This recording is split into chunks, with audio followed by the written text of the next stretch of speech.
There was a lot of good teaching points to take away from some clock management stuff. I think we did some really good things. I think there were a couple of plays here and there, just execution stuff. I think across the board, I think our competitive nature was the best I've seen it in a game one in a while here.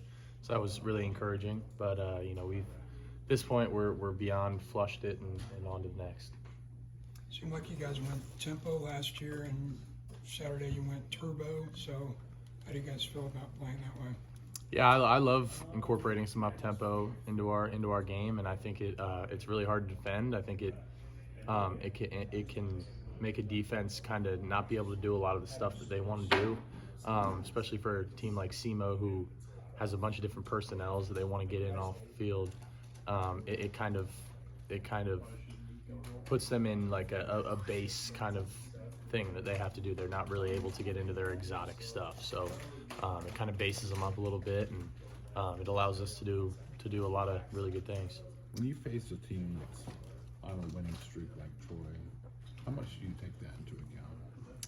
I mean, we don't take anybody lightly, and Troy is certainly, they won the Sun Belt last year. They had a couple of really, really good seasons. I mean, they're a really good football team, and they're nobody to take lightly at all. And we don't take anybody lightly, but these guys are legit, and we've seen that in the film. Their defense is really stout, really solid. So it'll be a really good challenge. It's good.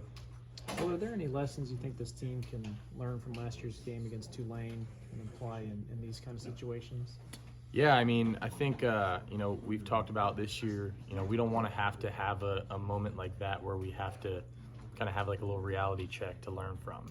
We've said, we don't want to have like a hiccup to come back from. I think we did a really good job of responding from that, but we don't want to have that happen again. And we know that our focus and our attention to details that week wasn't probably as good as it was the weeks before. And I think, coming off a big game versus Missouri, I think we had a little bit of a letdown last year, and definitely this year we're stressing, every week it's a 1 week season, and every week is equally as important because it's the week ahead of us. Coach mentioned